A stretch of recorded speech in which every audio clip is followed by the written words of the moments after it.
Hello everyone! Isang mapagpala at mabiyayang araw po ang aking pagbati at maraming salamat po for joining me sa isa na namang edisyon ng programang Solution Grace-Based Devotions. Of course, with me, your host, and my name is Laverne Duhot. At maraming salamat pong muli dahil tayo po ay pinagsama-sama at pinagtagpo ng Panginoon para pag-usapan natin ang kapagyaman po tayo sa kaalaman at kamalayan ng kanyang kabutihan, pag-ibig at sakdal na pagmamahal. Yan po ay sa pamamagitan ng pakikinig ng kanyang nananaganang kapahayagan ng Ebanghelyo ng ating Panginoong Hesukristo. At syempre pa kapag patuloy po natin pinag-uusapan at inaalam at pinag-aaralan ang mga katotohanan ito, tayo po ay napapagyaman at nananagana sa ating buhay ang kanyang biyaya at kapayapaan. Lalo tigit sa mga panahon ito na sadyang hindi po natin mawari ang mga kaganapan sa ating paligid, pero salamat sa Diyos na isinad po ang kanyang salita at ipinapaalam po niya sa atin ang kanyang kapahayagan para hindi po tayo nangangapa sa dilim at patuloy po niya tayong binibigyan ng kanyang nananagan ng kapahayagan ang biyaya sa atin na ating Panginoong Hesukristo. Kaya naman po patuloy po kami nag-iimbita na samahan po kami sa isa na namang edisyon na ating programang Solution, Your Grace-Based Devotions, of course with me, your host, and my name is Laverne Duhot. Ito nga pong programa kung saan ay naghahatid ng tugon sa ating bawat tanong. At ang pag-uusapan po natin sa araw na ito ay ang pagpapatuloy na ating mga sinimulan na talakihin kahapon. So sa mga kaibigan po natin na hindi po natin naka-jamming kahapon, pwede niyo pong balikan at balik-balikan na ating mga nakalipas na episode. Punta lamang po kayo sa ating YouTube channel, and that's Mismo TV, MISMO TV. At balikan niyo po ang ating mga nakalipas na episode, or kung gusto niyo naman po dito sa ating fan page, punta lamang po kayo sa ating Facebook account, Solution Grace-Based Devotions, at tayo po ay patuloy na matuto at mapaunlad ang ating kamalayan sa kapahayagan ng Ebanghelyo ng ating Panginoong Hesukristo. And of course, not to forget, hindi po natin dapat talaga kaligtaan ang ating mga bagong platforms. Pwede po tayong magkarinigan for free via Spotify or Apple Podcasts. Just search for Solution Grace-Based Devotions at doon po magkakarinigan na po tayo. At ito po ay for free. Yes, sa mga nagtatanong, wala po itong bayad. At salamat po sa biyaya ng Diyos dahil sa mga bagong platforms na ito ay tayo po ay malaya at mapapagpala sa ating mapapakinggan. Dito po yan sa inyong programa kung saan ay naghahatid ng tugon sa ating bawat tanong. At syempre pa, binabati po natin lahat ng ating mga kababayan saan man po kayong bahagi ng daigdig. Kami po ay nagpapasalamat for joining us. Good morning, good afternoon, and good evening sa lahat po ng ating mga kababayan. At syempre pa, good evening din po sa ating mga kaibigan at kababayan dito sa Pilipinas at sa buong Mega Manila. Dahil tayo po ay napapanood every night at 7:30. Kumusta po kayo mga kaibigan, at manatili po kayo nakatutok lamang dito yan sa Facebook Live. Yes, tayo po ay napapanood tuwing alas 7:30 ng gabi sa Facebook Live every Tuesdays, Wednesdays, and Thursdays. At mapagyaman po sa ating mga pinag-uusapan. At syempre, binabati po natin lahat ng ating mga nakaka-jamming tonight. At salamat po sa Panginoon sa pagkakataon na tayo po ay patuloy na malayang natututo at napapagyaman sa kanyang biyaya. At syempre pa, habang tayo po ay nag-aantabay sa ilan pa nating mga kaibigan at mga kasama nag-aaral, narito po muna isang napakagandang paalalang awitin po sa atin. At makalipas po na awitin ito, tayo po ay tutuloy-tuloy na at magpapatuloy na sa ating mga pagtalakay mula sa ating mga pinag-usapan kahapon. Syempre pa, dito lang yan sa inyong programang Solution Grace-Based Devotions, of course, with me, your host, Laverne. Sa tuwing naaalala ka, ang pangako mo sa aking pag-asa, puso ko'y biglang sumasaya, umaapaw sobrang ligaya. Ang sabi mo'y hinahanda mo na ang bahay ko sa kaharian mo.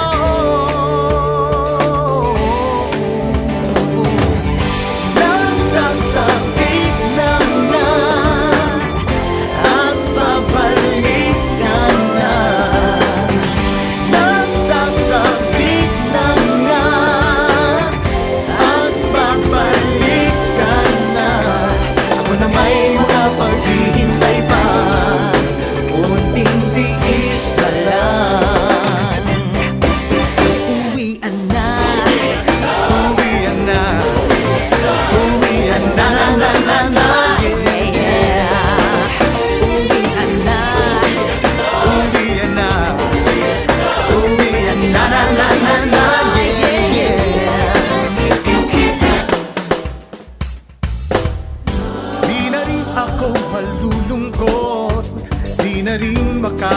nakaranas ng hirap, di na rin mawawalay sa'yo. Malapit na matutupad ng pangarap. Hey. Makita ko kalwalhatian mo. Walang hinto, nasasamba sa'yo.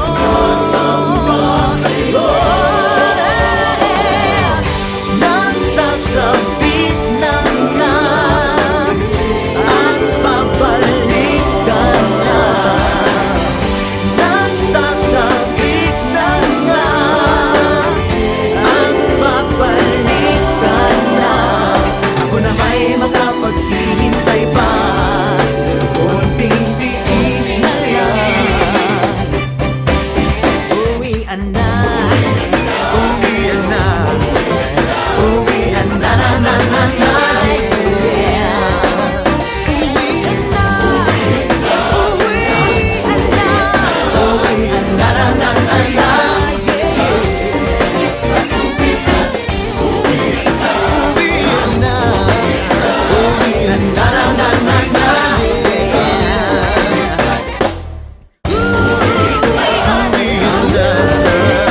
Uwian na na na na na.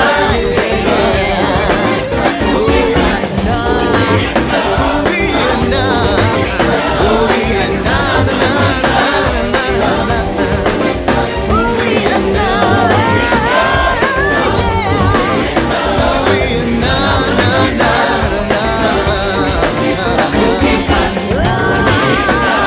uwian na,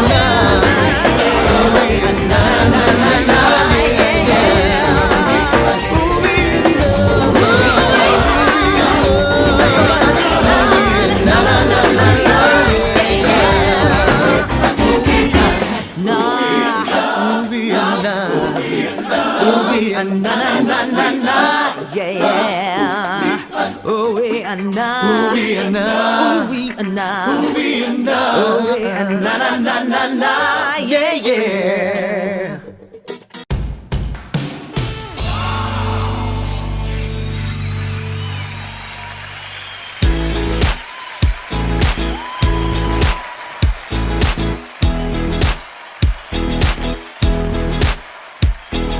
Yes, maraming salamat po at kamusta po kayo mga kaibigan. Maraming salamat sa inyong patuloy na pagtutok at panonood dito pa rin yan sa programa kung saan ay naghahatid ng tugon sa ating bawat tanong. And this is Solution Grace-Based Devotions, of course, with me, your host, and my name is Laverne Duco. At maraming salamat sa Panginoon sa isa na namang pagkakataon at panahon na tayo po muling nagsama-sama para pagsaluhan po natin ang kanyang pag-ibig, kanyang kabutihan at ang kanyang sakdal na pagmamahal. Siyempre pa, yan po is pamagitan ng ating mga pag-aaral ng kanyang nananagana at mayamang salita, ang biyaya ng ating Panginoong Hesukristo. At dahil ko po sa ilang minuto na ating pag-aaral ay tayo po ay patuloy na matuto at mapagyaman po ating kamalayan sa mga katotohanan ito na sa gayon hindi po tayo nakakapasa dilim. At binabati po natin muli ang lahat ng ating mga kaibigan na nanonood saan man panig ng daigdig. Nagpapasalamat po kami for joining us every Tuesdays, Wednesdays, and Thursdays.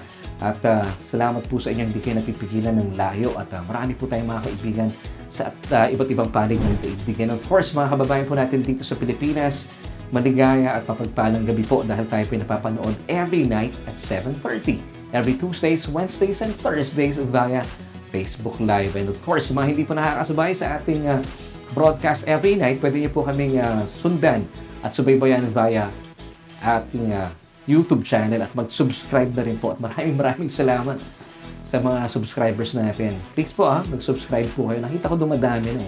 Praise God. At punta lamang po kayo sa Mismo TV. That's MISMO TV. That's just one word. And of course, ating platforms po ng mga bago na pwede po tayong magkarinigan. Punta lamang po kayo sa Spotify and Apple Podcast and just search for Solution Grace-Based Devotions. It's for free. Pwede na po tayong magkarinigan. Amen. So maraming salamat sa Panginoon sa mga bagong platforms na ito na tayo po ay pwedeng magkarinigan, magka-jam, at syempre pa tayo po ay magsalo-salo sa nananaga na kapahayagan ng Ebanghelyo na ating Panginoong Hesukristo na nagaganap po every night dito yan sa Solution Grace-Based Devotions. Of course, with me, your host, Laverne. At ito na po yung pagkakataon para tayo po ay mag-aral na ng salita ng Diyos. Alam kong kasama niyo na ang buong pamilya at huwag kakalimutan ng Biblia dahil tuloy-tuloy na po ang ating pag-aaral. Dito yan sa ating Bible Study Online.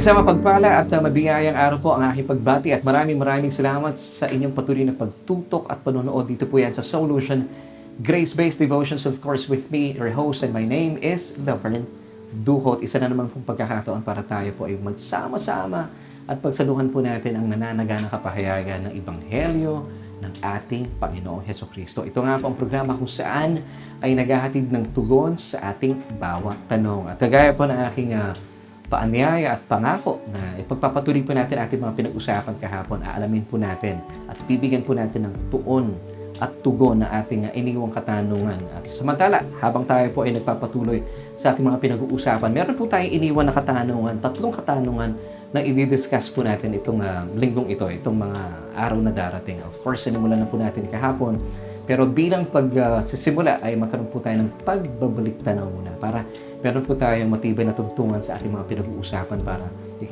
masubaybayan nyo po ating mga pagtalakay. At sa mga hindi po natin naka-jamming kahapon, malaya nyo pong balikan yung mga nakalipas nating episode. Nang sa gayon ay sabay-sabay po tayong natututo sa ating mga pinag-uusapan. Of course, muli po ang ating katanungan at bilang pagbabalik tanaw sa ating mga pinag-uusapan, nasa ikalawang bahagi na po tayo ng ating programa. Ngayong gabing ito, of course, ang episode po natin ay Satan's Deception Part 2. So ito po ay ugnay sa ano bang mga nangyayari po sa ating paligid. Yun po yung ating first question. Ano na yung mga nangyayari sa ating paligid? Ikalawa, sino ang nasa likod ng mga pangyayaring ito? And of course, ikatlo, na ibibigyan po natin kasagutan din bukas, ano na ang mangyayari sa hinaharap na ito po ay magbibigay po sa atin ng katatagan ng puso at buhay na pag-asa. Bagaman sa nakikita po na ating mga mata nila, parang hindi mo nagkakaroon ng tugon ang problema at pandemya ating kinakaharap, pero alamin po natin ano ba talaga ang mensaheng ipinapaabot sa atin ng Diyos sa pamamagitan po ng kanyang salita. So yun po yung 3 questions na iniwan ko po sa inyo kahapon. Ano na ang mga nangyayari? Sino ang nasa likod ng mga pangyayari? At ano na ang mangyayari sa hinaharap? So kahapon po pinag-usapan po natin, of course binigyan po natin ng tugon na sa mga nangyayari pong ito ay sadyang wala po sa likod nito ang Diyos. Ano man pong mga bagay na hindi kagandahan, kasi sa lengguwahe o sa mundo ng insurance, pag pinag-usapan po yung mga bagay na hindi kagandahan, mga natural disasters, of course, alam po hindi pa nasa kategorya ng natural disaster ang pandemya. Pero pangkaraniwan, ang lengguwahe po ng insurance ay ito ay analogous to acts of God or pagkilos ng Diyos. So pag mga pinag-uusapan natural disasters such as typhoons or earthquake, hurricane, ano pa ba, mga landslide, ayun po yung mga bagay na mga pangyayari hindi kagandahan. Ang tawag po dyan ng mundo o yung lengguwahe ng insurance ay acts of God. So anything na hindi po kagandahan ay tumutukoy sa pagkilos ng Diyos, pero hindi po ito ang sinasabi ng Biblia. Dahil po wala po sa puso ng Diyos ang gumawa ng mga bagay at mga pangyayari na ikasasama ng kanyang mga minamahal na nilalang. Ikaw yan at ako. So, sa kasalukuyan po, ang mga nararanasan natin sa ngayon, pangkaraniwan, ang mga mananampalataya ay hati po sa dalawang kaisipan. Yung una, may mga naniniwala na ang pandemyang ito ay binigay ng Diyos. Binigay ng Diyos bilang parusa, bilang paghatol, at at the same time ay panawagan or wake-up call para po sa mga tao na magbalik loob sa Diyos. Meron naman po mga mananampalataya na naniniwala na hindi ito bigay ng Diyos. Hindi ito mismo galing sa Diyos. Pero pinahintulutan ito ng Diyos para mapangyari ang kanyang kalooban. At gamitin ito para mabuksan din ang isipan ng maraming tao at sila po'y magsisi at manumbalik sa Diyos. At pangkaraniwan nga po, ginagamit po ng ating mga kapatiran ang 2 Chronicles chapter 7 verse 14. Meron na po tayong episode po tungkol dito at malinaw po sa pagtalakay natin sa episode ugnay po sa 2 Chronicles chapter 7 verse 14 na ang talata pong ito ay hindi po isinulat para sa mga hentil. Ito po ay para sa mga Hudyo lamang. So hindi po talaga marapat na angkinin po natin ang talatang ito bilang mga hentil dahil hindi po ito isinulat para sa atin. Bagaman, maraming mga mananampalataya na alala ko, 4 months back, ito po yung kanilang talata. At marami na rin po ang lumapit, nag-ayuno at humingi ng tawad sa Diyos, pero after 4 months still, mga kapatid, wala pa rin pong pagbabago nangyayari at ang sabi ng mga kapatiran natin kasama ang ating mga kababayan, tila lumalala ng lumalala. So ibig sabihin, patuloy lamang po na talagang hindi po para sa atin, hindi po isinulat para sa atin ang 2 Chronicles chapter 7 verse 14. So hindi po talaga nasa likod nito ang Diyos dahil kung ito po ay pinahintulutan ng Diyos, lumalabas na magkakuntsaba at magkaalyansa at magkasapakat ang Diyos at ang Diablo. Well, kaibigan, ang mga pagtalahi po natin ito ay binibigyan lamang po natin ng patunay na hindi po talaga ang Diyos ang nag-akda at nagtakda ng mga hindi kagandahang pangyayari ito gaya ng trahedya o anumang pandemya. So, panghawakan po natin ang Diyos po dahil po sa mga tinapos na gawa ng ating Panginoong Hesukristo ay sabiang hindi po siya galit kanino man. Dahil ito po ang main clause of the New Covenant. Ang New Covenant po was established upon the death of Christ on the cross. So, ibig sabihin, nagkaroon po ito ng kapangyarihan sa kamatayan ng ating Panginoon bilang kanyang pagsunod sa pakay at kalooban ng Diyos Ama. And that's why sa kanyang pagsunod sa kalooban ng Diyos Ama doon sa krus ng Kalbaryo, inangkin po niya lahat ng puot at galit ng langit. Dahil po napasa kanya, ibinunto ng Diyos ang ating mga kasalanan, ang ating habuktutan. And then, sa krus ng Kalbaryo, doon po niya hinarap ang puot na ito at inangkin po niya ito once and for all. And that's why today, tayo po mga mananampalataya under the New Covenant. Dahil po sa mga pagsunod ng ating Panginoon Hesukristo at sa kanyang perfect performance doon sa krus ng Kalbaryo, pakatandaan po natin, hindi po pwedeng magalit na sa inyo ang Diyos. At lahat po na ating mga kasalanan ay sadyang kinaligtaan na po niya. Hebrews chapter 8, verse 12, take note of this verse. This is the main clause of the New Covenant. For I will be merciful to your unrighteousness and your sins and your lawless deeds I will remember no more. So ang lahat po ng ito ay nangyari dahil po sa mga tinapos na ating Panginoong Hesukristo doon sa krus ng Kalbaryo. At syempre pa, dahil dito, ang Diyos po ay patagal na naghihintay sa iyong paglapit sa Kanya. Wala po kayong alalahanin sa Kanya. Kung meron po kayong naririnig ng mga tagapagpahayag na galit ang Diyos sa tao, siya ay talaga namang napupuot sa tao, hindi po ito gospel. Dahil kung patuloy po yan ang kanyang pinipreach, wala po siya sa bagong kasunduan or sa New Covenant. Pero, mga kapatid, this is good news. Matagal na po naghihintay ang Diyos sa inyo, so walang dahilan para kayo po ay lumayo sa Kanya. Lapit lamang po tayo. 2 Corinthians chapter 5, verse 19 tells us, that is that God was in Christ reconciling the world to Himself, not imputing their trespasses to them, and God has committed to us the word of reconciliation. See, this is the gospel. So, bagaman, ito po ibig sabihin ng Ebanghelyo, pero marami pa rin po mga kapatiran sa ngayon, marami rin mga tagapagpahayag, hindi po ito ang namamagnify. So mga kapatid, mula po sa mga pag-uusap na ito, ay pwede nyo pong balikan yung ating talakihin kahapon para lubusan po ninyong yakapin ang mga katotohanan mula po sa ating mga pinag-usapan kahapon. So ituloy na po natin ating pag-uusap sa ngayon. Satan's Deception Part 2. So alamin po natin sa ngayon, ano ba yung mga nangyayari sa paligid natin? Ano ba yung mga nangyayari even po sa ating mga kapatiran?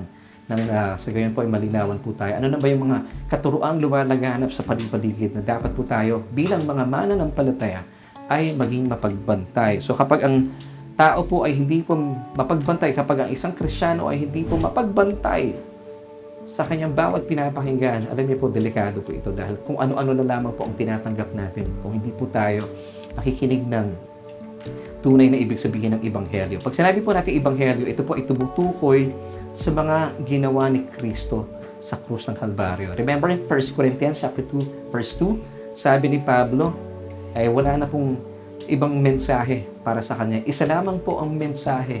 It's all about Christ and Him crucified. For I decided to know nothing among you, sabi niya, except Christ and Him crucified. So mula po Genesis until Revelation, isa lamang po ang mensahe, and that is about Christ and Him crucified. So bilang mga mananampalataya, dapat po mapagbantay po tayo sa ating bawat pinapakinggan. At saan po ba natin ibinabaling ang ating panahon every day? So you have a choice. So saan niyo po binabaling ang inyong tainga, ang inyong mga mata? Sa salita ng mundo? Dahil po kung kayo po ay punong-puno ng salita ng mundo, ito po ay maghahatid sa inyo ng takot, pangamba at lungkot. Samantala, kung ibabaling po ninyo ang inyong tainga sa mensahe at salita at mga pangako ni Kristo, lalago po ang inyong pananampalataya at mananagana po kayo sa kanyang biyaya at kapayapaan at pag-asa. So nasa atin po ang pagpili.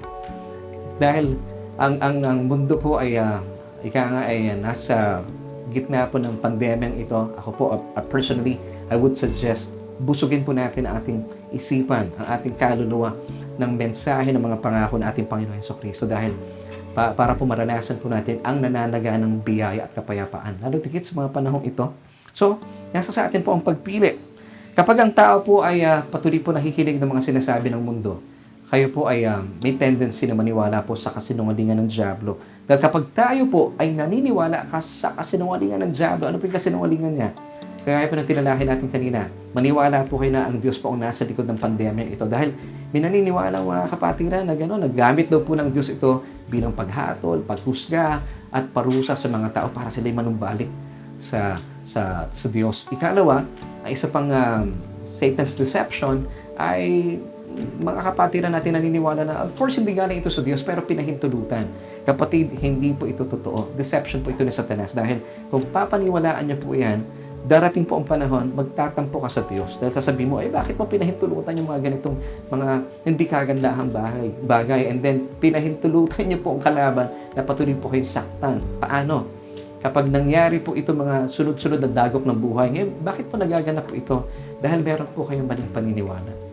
At unti-unti po, titigas ang puso ninyo, mapupuot kayo sa Diyos, lalayo kayo sa Diyos. At ito po pangkaraniwan ang nangyayari sa kasalukuyan sa maraming mga mananampalataya. So, muli po, dapat tayo po mapagbantay. Alamin po natin ang katotohanan na wala po ang Diyos sa likod ng mga bagay na hindi kagandahan. Ang naisin po niya para sa iyo ay pawang mabubuti at sakdal na kaloob. James chapter 1 verse 17.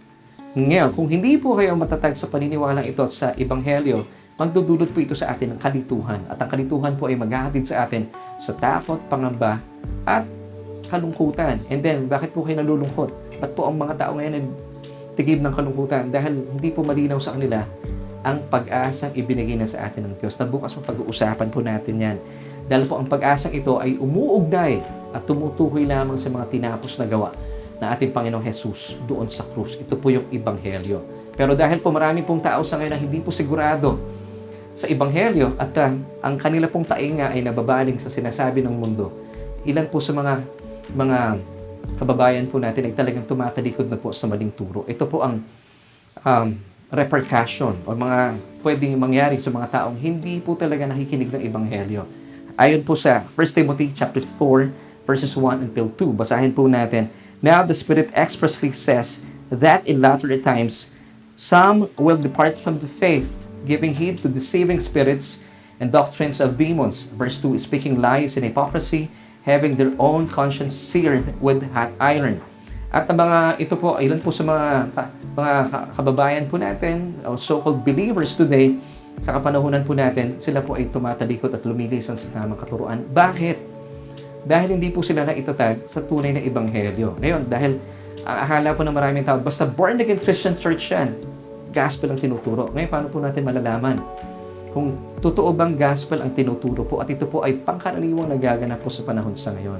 Kapatid ko, ano man po ang inyong mga ginagawa sa ngayon, tutukan niyo po ating pag-uusapan because this is really important. Tingnan niyo po ito.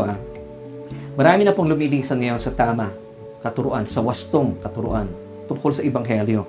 Ang katotohanan ay hindi na po napapakinggan talaga sa maraming simbahan sa ngayon o sa ilang simbahan na lang. Gawin na lang natin sa ilang simbahan ang Ebanghelyo. Pag sinabi po natin Ebanghelyo, ito po ay tumutukoy sa mga tinapos na gawa ni Kristo. Ngayon, ito po mga usapin ugnay po sa mga tinapos na gawa ni Kristo ay napapakinggan na lamang po sa mga panahon ng mahal na araw. Pero pag dipas po ng mahal na araw, hindi na po nabibigyan ng pansin ang mensahe tungkol po sa mga tinapos na gawa ng ating Panginoong Hesukristo. Pansamantala at pangkaraniwan, sa ngayon ang napapakinggan po na akala po na maraming tao na gospel ay ito po ay tumutukoy lamang sa mga do's and don'ts or yung tinatawag natin GMRC. It's all about good manners and right conduct. And then, the preacher would give you verses upon verses para mapaniwala kayo na akala po natin gospel yung pinapakinggan natin. Pero actually, it's just an inspirational or motivational talk. Ngayon, yung po mga motivational, inspirational talk, okay po yan sa mga business. Pero hindi po ito pwedeng dalhin sa simbahan. Dahil hindi po ito gospel. Kasi po, iba, nalilin lang. May mga verses naman Mga kapatid, the gospel, from Genesis until Revelation, is just one message. And that's about Christ and His finished work on the cross. Hindi po ito about the do's and the don'ts. Hindi rin po ito about the law. Hindi po ito yung mga hindi mo dapat kainin, hindi mo ito yung dapat mong gawin, huwag mong gagawin yan, gawin mo to. Hindi po iyon ang gospel. The gospel, it's all about Jesus Christ and Him crucified. So ito lamang po dapat maging persuaded po ang bawat isa po sa atin. Ito po ay pinapatotohanan ng 1 Timothy chapter 4 verse 3. Na marami po sa mga kapatiran po natin sa ngayon, umiimbento na lang na kanilang mga teachings na hindi naman talaga ebanghelyo. Let's read 1 Timothy chapter 4 verse 3. Forbidding to marry and commanding to abstain from foods which God created to be received with thanksgiving by those who believe and know the truth. Marami po sa mga turo sa ngayon na akala natin gospel, wag mong gagawin yan, wag mong kakainin yan. Naku, pag ginawa mo yan, hindi malulugod sa iyong Diyos. Hindi po ito gospel. Sundan pa po natin, Colossians chapter 2 verses 21 until 22.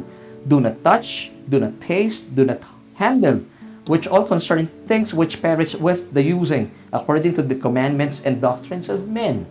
So mga kapatid, ito po ay mga interpretasyon ng mga doktrina lamang po ng tao. Once again, the gospel is all about the finished work of Christ on the cross. Ang magnify po dito, yung kanyang mga ginawa, hindi po yung mga ginawa at mga ginagawa at gagawin po natin. It's not about GMRC, good manners and right conduct, hindi po. It's all about Jesus and Him crucified. So, kinakailangan po talaga mapagbantay po tayo.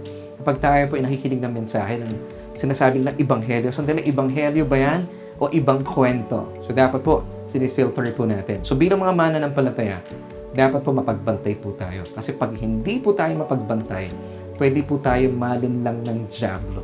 Akala natin, pinapakinggan natin ang ebanghelyo. Pero ang pinapakinggan mo pala, ibang kwento. Ang namamagnify sa pulpito, yung mga ginawa mo, yung mga ginagawa mo, at mga gagawin mo pa in the future. And then, pagkatapos po ng pananambahan, pansinin mo, ikaw ay nalulupay-pay. Hindi ka masaya sa iyong napakinggan. Alam mo kung bakit? Yung preaching po, hindi po tumukoy sa mga tinapos na gawa ni Kristo. Ito po ay tumukoy sa mga ginawa mo. Syempre, yung mga ginagawa natin, ang dami po natin.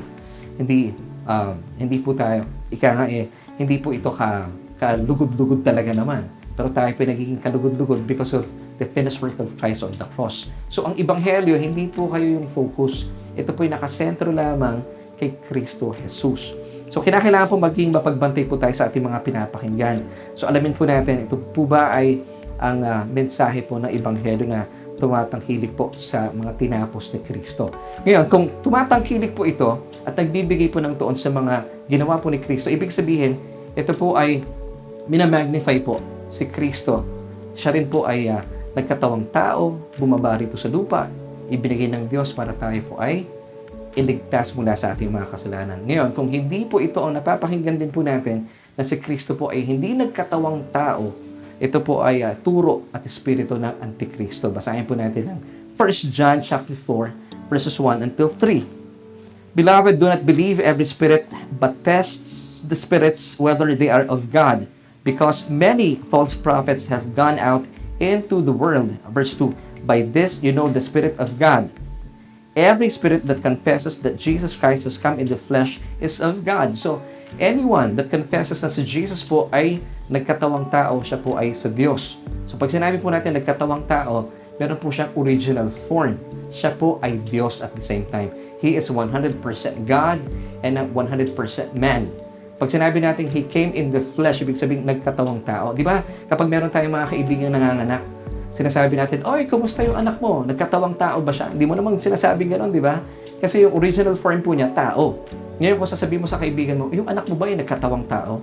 So, ibig sabihin, maaaring siya po ay, ang original form niya ay halaman or hayop, pero hindi po, di ba? Hindi natin sinasabi sa ating mga kaibigan nyo na dating buntis and then nabalitaan natin ng anak.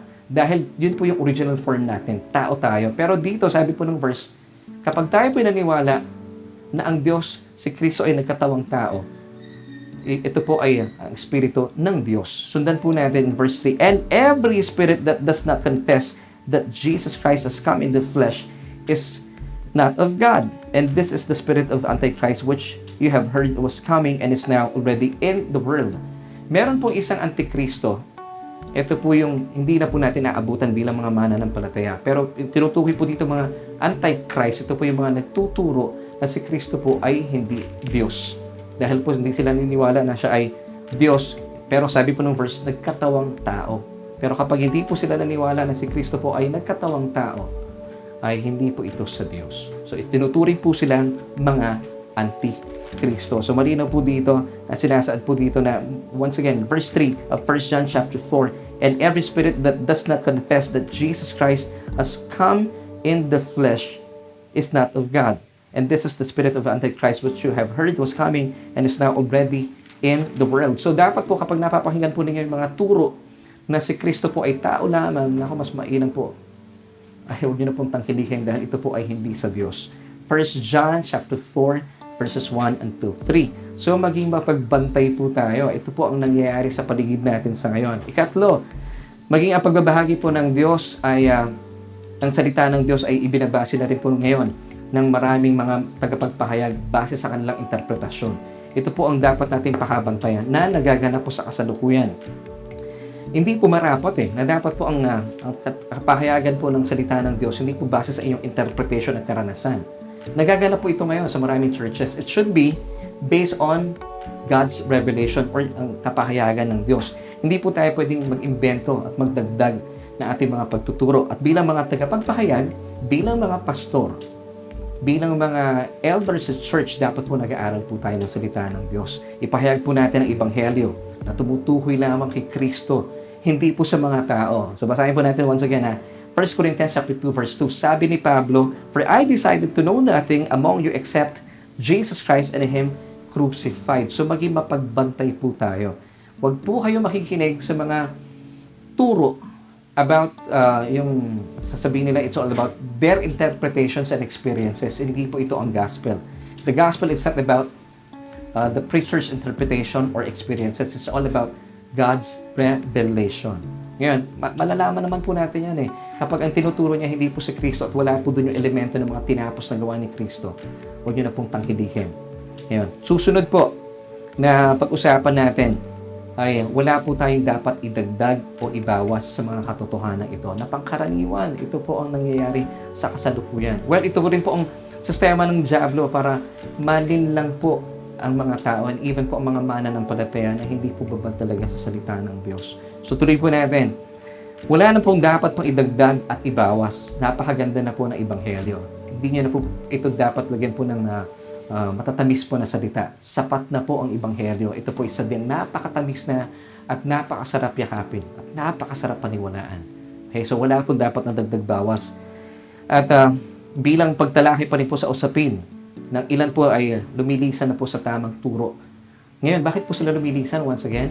Dahil nga po hindi po sila babad sa salita ng Diyos. Hindi po malinaw sa kanila ang ibig sabihin ng Ebanghelyo.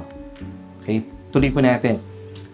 Marami na po sa ngayon, may mga tagapagpahayag na din pong iilan din sa ngayon at mga kilalang tagapagpahayag ang nagpapahayag po ng mga turong ito, lagana po ito, na nangyari na daw po ang rapture. Yun yung word po na rapture, sinasabi nila, wala iyan sa Biblia. Of course, wala po iyan sa Biblia. Pero ito po ay nanggaling po sa salitang Latin, rapturo, ibig sabihin, the snatching away, or yun po ang pagkuha sa Tagalog. Sa wikang Griego, it's harpazo. So, the snatching away of the church. So, nagmula po sa, originally, it came from the original Latin word rapturo. Then, inadapt po ito na English rapture. And then, pag binasa nyo po ito sa 1 Thessalonians chapter 4 verse 17, ito po yung snatching away, harpazo. So may mga nagtuturo po sa ngayon at meron na rin po mga kilalang pastor at talagang nagpalit na po ng paniniwala at nagbago at pinapaniwalaan po nila na naganap na ang rapture noong AD 70 at wala na tayong dapat aasahan pa. Ito po ang nagaganap sa kasalukuyan. And this is the belief of those preterists. Ito po yung preterists. Ito yung mga tao naniniwala na tapos na ang lahat. Naganap na noong AD 17. At meron po, ilang mga kapastoran na po ang lumipat sa ganitong teaching na nakakalungkot. At pilit po nilang sinasabi sa mga tao na ang rapture po ay naganap na. At ito pong usaping nakakatakot. Pangkaraniwan kapag nakakapakinig ako ng mga pastor na ipinapahayag po na ang rapture po ay huwag na po nating asahan, ito ay naganap na. At huwag niyong papaniwalaan yung mga kwentong ito. Sinasabi nila na ang rapture po ay nakakatakot. Mga kapatid, ang usapin pong ito, hindi po ito nakakatakot. Dahil ayon po sa Titus chapter 2 verse 13, ito po ay ating pinagpalang pag-asa. O ito po yung, according sa talata, ito po isang dakilang araw na ating inaasahan. Or mas kilala sa phrase na ito po yung ating blessed hope. So, ibig sabihin, inaasahan po natin ito, pinagpalang pag-asa. Basahin po natin, Titus chapter 2, verse 13. Looking for the blessed hope and glorious appearing of our great God and Savior, Jesus Christ. Ako personally, ang aking stand po, I believe in rapture. I believe in pre-tribulation. Magaganap po ang rapture before the tribulation. Pero meron po mga tagapagpahayag sa ngayon, may iilan po. Meron din po mga kilalang pastor na nakakalungkot, nag-iba na po sila na paniniwala and they believe na tapos na po, naganap ng rapture. So, mga kapatid, maging mapagbantay po tayo. Ito po ay isa po sa mga sistema ng diablo para malinlang ang mga tao na hindi masyadong babad sa salita ng Diyos. Mga kapatid, this is really important, especially sa mga panahon ngayon. Importante po na inaalam po natin ano ba yung mga nangyayari at mga mangyayari sa hinaharap. So, ito po ang katotohanan. Isa po sa mga sistema ng diablo, marami po ngayon at ilan sa mga nagtuturo na bumaliktad na po sila. Sabi nila, nangyari na, naganap na ang rapture. Wala na tayong dapat pang asahan. Well, kapatid, hindi po ito totoo. Dahil po, meron pa tayong inaasahan. Once again, Titus chapter 2 verse 13. Looking for the blessed hope and glorious appearing of our great God and Savior, Jesus Christ. Wow, ito po yung ating inaabangan. At pag-uusapan po natin ito bukas. Pagyayamanin po natin sa ating talakayin. At sunod naman po tayo, isa pang mapandinlang na paniniwala po ng karamihan po sa atin. Dahil kamakailan lamang po ay meron ako napanood na isang propeta. Nakadamit po siya ng orange. At sinasabi niya sa mga mananampalataya na ang rapture po ay magaganap in the middle of Great Tribulation. Ngayon, meron po mga nagtatanong sa akin sa ngayon, nasa Great Tribulation na po ba tayo, Kuya Laverne? Wala pa po. Tribulation pa lamang po ito. Mangyayari po ang Great Tribulation kapag wala na po ang church, kapag wala na po tayo mga mananampalataya. But, nakakalungkot, isang mapandinlang at nagbibigay po ng takot sa mga mananampalataya. At nakikita ko po yung mga kapatid ang sumusunod sa turo ng propetang ito na nakakulay orange at sinasabi niya, yung rapture po, it will happen in the middle of the tribulation. Kapatid, hindi po ito ayon sa salita ng Diyos. Yes, pag sinabi po kasing Great Tribulation, ito po yung God's wrath. Dito na po niya ibubuhos yung kanyang puot sa mundo. Ngayon, ito po ba ay para po sa ating mga mananampalataya? Hindi po.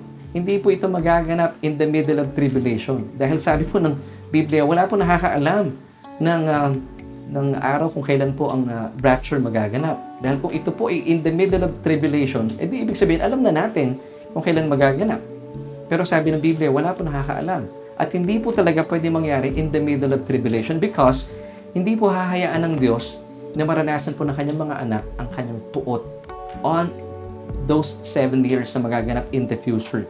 1 Thessalonians chapter 5 verse 9. For God did not appoint us to wrath, but to obtain salvation through our Lord Jesus Christ. And that's the point. Kaya nga po niya tayo kukunin at tatagpuin sa alapaap upang hindi po natin maranasan ang hindi po talaga unimaginable, unthinkable na magaganap in the future. And that is the Great Tribulation. So tayo po mga mananampalataya, huwag niyo pong paniwalaan yung sinasabi ng propetang yan na sinasabi niya na magaganap ang rapture in the middle of Great Tribulation para daw po tignan ng Diyos kung gaano katibay ang iyong pananampalataya. Susubukin niya ang iyong ang iyong katatagan sa pananampalataya, it doesn't make sense, mga kapatid. Hindi po tayo hahayaan ng Diyos na masaktan at maranasan po ang bagsik ng kanyang puot sa araw po ng sa panahon ng Great Tribulation. So, isipin po natin ito kung ang rapture po ay magaganap in the middle of Great Tribulation, paano po ito magiging encouragement sa iyo at para sa akin? Kasi in the middle of Great Tribulation, kung tayo po ngayon ay nasa gitna ng pandemyang ito, talagang marami pong natatakot, nalulungkot. Sa Great Tribulation po, magaganap po mga kahindik-hindik at hindi po natin talaga lubos maiisip ng mga pangyayari. Ito po ay hindi po talaga marapat na maranasan po sana ng tao. Pero kung kayo po ay hindi pa rin sumunod sa Panginoon, sayang, no? Pero paano magiging encouragement ang raptures in the middle of the Great Tribulation, mga kapatid? And ito po yung mararanasan ang bagsik ng puot ng Diyos. Take note, sabi po ng 1 Thessalonians chapter 4 verse 18, therefore comfort one another or encourage one another with these words. So paano kayo mako-comfort? Paano kayo may-encourage kung kayo po ay nasa middle of tribulation, of this Great Tribulation? Now, muli po sabi ng verse, therefore comfort one another with these words. Now, ano po yung words dito? These words. Ito po ay, ang konteksto po nito ay 1 Thessalonians chapter 4, verses 16 until 17. So basahin ko po muna sa inyo. For the Lord Himself will descend from heaven with a shout, with the voice of an archangel, and with the trumpet of God, and the dead in Christ will rise first.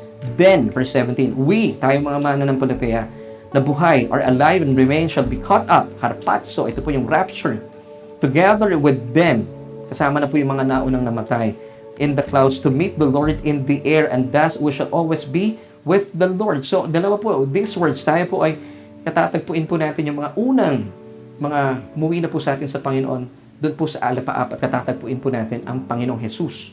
Ikalawa, siya po ay makakapiling na nating pangwalang hanggan, and thus we shall always be with the Lord. Now, ito po yung sinasabi na comfort one another with these words.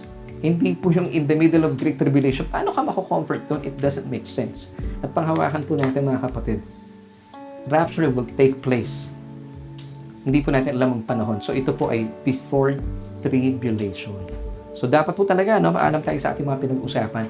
Ito po ang ilan sa mga panlilinlang ng diablo kung tayo po ay hindi maalam sa salita ng Diyos. So importante po bilang pagtatapos, maging mapagbantay po tayo sa ating mga pinapakinggan. Ito po ba ang sinasabi ng mundo o sinasabi at pangako ni Kristo? Dahil kung tayo po hindi babad sa salita ng Diyos, pwede po tayong ay matangay po ng hangin po ano-ano na lamang po ating mga pinapaniwalaan. So sa gitna po ng krisis at pandemya ating kinakaharap, meron po tayong dakilang araw, meron tayong blessed hope, meron tayong inaasahang araw na magaganap na pag-uusapan po natin bukas. Titus chapter 2 verse 13, once again, looking for the blessed hope and glorious appearing of our great God and Savior Jesus Christ. So maging mapagbantay po tayo sa ating mga pinapakinggan, sa ating pinagbubuhusan ng panahon. Tayo po ay itutok po natin ating mga mata, ating kamalayan sa mga tinapos na gawa ni Kristo Jesus. Dahil pag nangyari po ang mga ito, na tayo po ay hindi po na nagiging mapagbantay sa ating bawat pinapakinggan, dito na po nakakalusot ang kalaban. Dahil po ang pakay po ng kalaban, John 10 verse 10, siya po ay naparito para tayo po pagnakawan. Kung kayo po ay hindi po mapagbantay at hindi po alam ang Ebanghelyo, kayo po pwedeng pagnakawan ng diablo. Ikalawa, siya po ay naparito para pumatay. Patayin po ang kagalakan sa inyong puso. At ikatlo, wasakin po ang inyong buhay. Wasakin.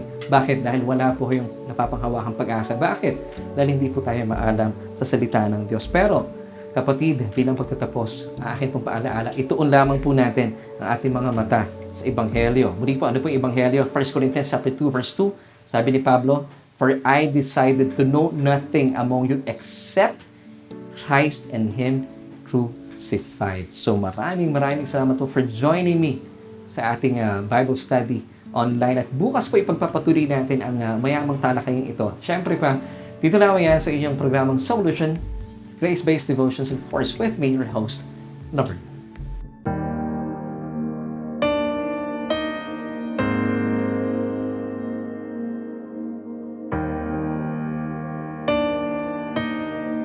At sa pagkakataon po ito, kami po ay nagpapasalamat sa ngalan po ng aking pamilya dahil kayo po ay aming nakasama sa ating mga pagtalakay at pinag-usapan.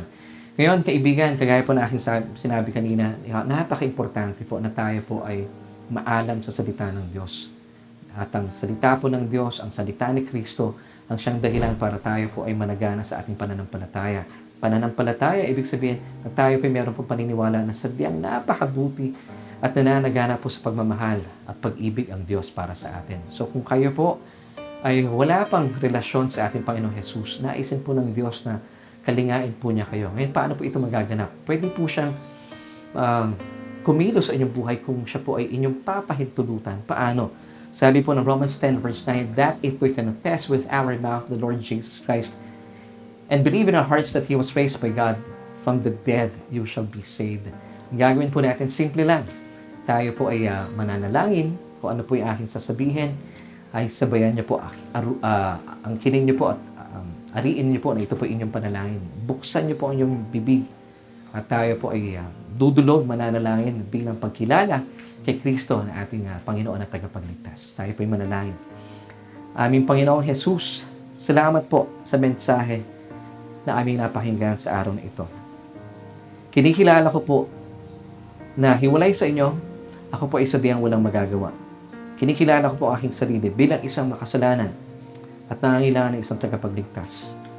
Salamat po dahil sa iyong pagsunod sa kalooban ng Diyos, sa iyong pagdurusa at kamatayan, pinagbayaran mo ang lahat na aking mga kasalanan.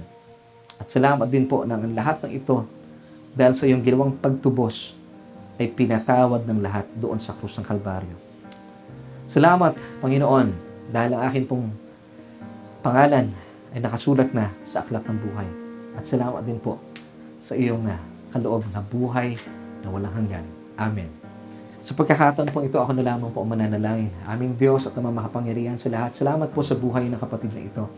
Salamat dahil siya po ay nagpasya na tanggapin ka bilang kanyang Panginoon at sariling tagapagligtas. O Diyos, aming Ama, dalayan ko po sa aming mga napag-usapan mula po sa mga nangyayari at nagaganap sa aming paligid na maging sanhi po ito para magkaroon po ng pagnanasa sa aming mga kapatid na nanonood na sila po ay lalo pang yumaman, managana sa pagnanasa sa kagutuman na kumain ng iyong nananagana kapahayagan ng Ebanghelyo. Nang sa gayon, hindi po kami maging biktima ng panlilinlang ng dyablo. Napakarami na po mga kaganapan sa paligid po namin na lihis po sa turo ng wastong Ebanghelyo. At Panginoon, dalayan ko po mula po sa aming talakayin na ito ay marami pong mabuksan ang isipan at hindi po kami magdala ng agos ng mga maling kaisipan na ito. At Panginoon, patuloy po namin ang kinin, ang araw na aming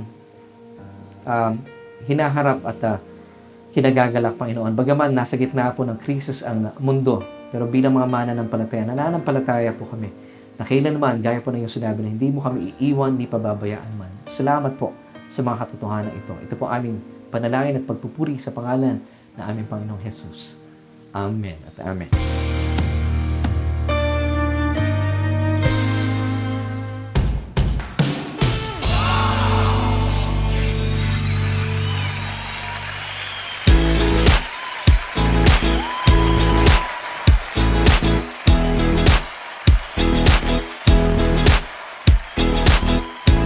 Maraming salamat po for joining me dito yan sa ating programa. Isang edition na naman po ang lumipas na ating programang Solution Grace-Based Devotions, of course with me, your host, and my name is Laverne Tukot. Salamat po sa inyong patuloy na panonood at pagtangkilik at dalayan ko po na naging pagpapala po sa inyo ang ating mga pinag-usapan at mga pinag-aralan at tayo po ay natuto sa loob ng ilang minuto. Pwede po bang paki-share po natin ang ating programa na sa gayon mas marami po ang naaabot at sila man din po ay matuto at mabuksan at mapaalalahanan na wag po tayong mapapadala sa panlilinlang ng kalaban. Ito po ay sa pamagitan ng tayo po ay nakikinig at busog na busog sa katotohanan ng kapahayagan ng Ebanghelyo ng ating Panginoong Hesukristo. Muli po, ano po yung Ebanghelyo ng ating Panginoong Hesukristo? Ito po ay tumutukoy sa nag-iisang mensahe. It's all about Christ and Him crucified. It's 1 Corinthians 2, verse 2. At bukas po, ipagpapatuloy natin ang ating mga usapin at alamin po natin ang dakilang araw na atin pong inaabangan yung ating blessed hope. Nang sa gayon, hindi po tayo masasadlak at namumuhay lamang sa kalungkutan. Ang kalungkutan po talaga ay umuusbong po ito kapag meron na po kayong takot at pangamba dahil po sa kawalan ng pag-asa. Pero kaibigan, meron pong nilaan sa atin ang pag-asa. Blessed hope ang Panginoong Hesukristo.